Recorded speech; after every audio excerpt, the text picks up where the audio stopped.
When you clearly don't work somewhere, but people seem to think you do. Welcome to this episode of I Don't Work Here, Lady. Our first one is from Cookie Kale Chip. I, 20 female, was grooming my horse Clyde yesterday when a woman came up to me, tugging along a kid around 6 or 7. For context, the stable hands and trainers don't need to wear a specific clothing, although they usually wear the stable shirts to be more recognizable towards new people. I was wearing some tan breeches and a red polo. Nothing really special, but I tended to get confused as staff pretty often, which I understand. The Karen was wearing way too expensive looking clothes to be at a barn, but I assumed she was just going to drop off the kid and come back at the end of the lesson. As I saw her direct attention towards me, I prepared my whole speech about how I didn't work there and where I could direct you to go. Before I could even get a word out, she launched into a tirade about how terrible the service was and how she had spent hours trying to find someone to help her. I doubt it was more than 5 minutes. The stable wasn't that big. "Oh, I began, being cut off by her screaming in my face to let her kid ride my horse. I calmly tried to explain that no, her kid couldn't ride my horse, and no, she couldn't let her ride any other horses in the barn. No matter what I did, I couldn't convince her that I didn't work there and couldn't just let her daughter ride. Clyde is not fully trained, as I recently got him and is still very young and inexperienced. I wouldn't even let a kid groom him, as he tends to nip at people. The kid proceeded to try to duck past me and try to pet his nose. I grabbed the kid's shoulder and gently pushed her back, genuinely worried about Clyde biting her. Karen gasped and screamed, "My daughter has every right to touch that horse. She's probably even better with horses than you are. Besides, you're just a worker, so you don't dare push my kid." That made me blow my gasket. Your daughter is not going to touch my horse. He is not suitable with kids and could injure your daughter. Your daughter does not know more than me. I've been riding for 15 years and I don't work here. Leave me alone, I shouted, wanting to punch that Karen straight in the face. At this point, my horse was starting to freak out and I turned to lead him back to his stall and just calm him and myself. Some barn staff came running over, trying to assess what was happening. The woman kept screaming at me, but I just couldn't deal with her anymore and walked away, since the staff had her occupied. My friend, who worked there, told me that they had to threaten to call the cops to get her to leave because she kept demanding to have her child ride every single horse she saw. She is also banned from the stable now, so happy ending at least? Oh yeah, I'd definitely say that's a happy ending. The Karen actually got repercussions for her outrageous actions, and a ban I think is perfectly suitable for her. I feel bad for the next barn she attempts this at. This next one is by Griffey42. I live in a small town that's 95% English speaking. There are a few French families due to the local industry. I speak enough French, about as well as an 8-year-old native speaker, that I made friends with a neighbor who doesn't speak English and can't drive because of seizures. Her husband has been out of town for work for the last few months, so I've taken her grocery shopping and to run errands. Her computer died last week, so I took her to the big box computer store to look at a new one. I work in electronics as a technician, so I know a thing or two about brands, quality, pricing, and what computer to get based on her needs. I'm standing at the computer area with her, telling her about all the specs, tower versus laptop, etc, etc. I notice someone in my peripheral vision, but I ignore it. Our conversation switches over to school starting soon. Our daughters ride the bus together, when the lady behind us pokes me in the shoulder and starts barking in French. "I need help too. You need to stop chatting and start helping. Do you know how hard it is to get help in French around here?" Big box employees wear blue polo shirts and slacks. I'm wearing a hippie maxi dress and Birkenstocks. I start trying to explain that I don't work here, but I think that's when she picked up on my obvious Anglo accent. She starts talking to me like I'm a misbehaving toddler. I need you to help me set up my home network. I don't have time for you to chat about your kids. I fun finding a job once your manager hears you're chatting about your kids instead of working.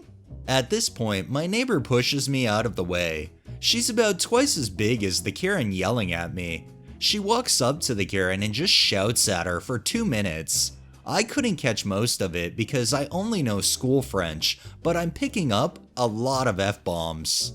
One of the staff comes up and tries to ask what's going on, but they aren't paying him any attention. When he realizes they're not English, he walks away. I guess he didn't think he could help. Karen storms off in a huff. I wish I know what was said. Also, my neighbor is awesome. Edit to add, my neighbor told me what she said, but she paraphrased it for me because my French isn't stellar. Who do you think you are bugging my friend? What about her says that she works here? You are being very rude to my friend who is being very nice. If you had asked nicely, I'm sure she would have helped you. I get if there's a language barrier, it might be difficult to get assistance in places. However, going up and demanding it or yelling at somebody is not the way to go about getting that assistance. And our final one is from ML Bloke. This happened in summer 2019 in a major appliance store in a Bible Belt state. I was visiting my cousin after staying over the weekend for an engineering conference a couple hours away. I accompanied my sister-in-law and her 3-year-old kid to buy some kitchen appliances. In the aisle we were in, there was an entitled Karen and her daughter shopping with their cart. I was aimlessly pursuing the aisle, waiting for my sister-in-law to finish with the toddler playing nearby. I heard a Ahem. And turned around to see the entitled Karen pointing to a heavy coffee espresso machine in the middle shelf. Can you bring this down and place it? It looks like what we might want. Yada yada. Ma'am, I can't. You guys get paid to help too, not just restock.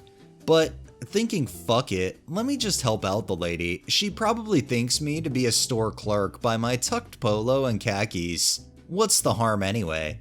I proceed to snag the machine gently with my stretched arms, and that package weighs more than a few casual pounds. Probably one of those Swiss makes, not sure.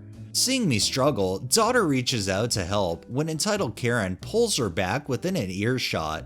Don't! These people are meant to do just that.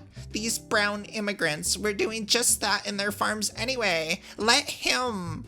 That was it. I jerked the package and placed it right on top of her other cart items. Audible cracks heard. How dare you do that? Do you know who I am? I'm going to see your superior. How dare you break my something. Hearing the commotion, my sister-in-law was walking back towards us at the time. Entitled Karen jolted the cart away in disgust, trying to menacingly posture, and it unluckily hits my 3-year-old niece smack on the face, and she falls backwards. Heaven had seen no wrath like a mother seen her child getting hurt. Maternal instinct can be so fast to comprehend. Oh boy. She lunged at entitled Karen and, letting go of any civility, started pummeling her. It took me about 5 seconds to comprehend what was happening. Baby on the floor, loud shrieks, and pow wow wow. Luckily, I extricated her and we took our kid to the first aid. She was taken to the ER and needed a stitch and pain meds for 2 days. The store manager, who had by then known, drove a half an hour later and let us know that we were in the green and they were pressing complaint against the woman for negligently hurting a minor by willful action. We thanked the store guys and sent cupcakes in appreciation when the kiddo came back home. She drew a card which showed the balding store manager holding hands with her with a band-aid head and angry-looking woman, presumed Karen. Edit, typo fix, additional details.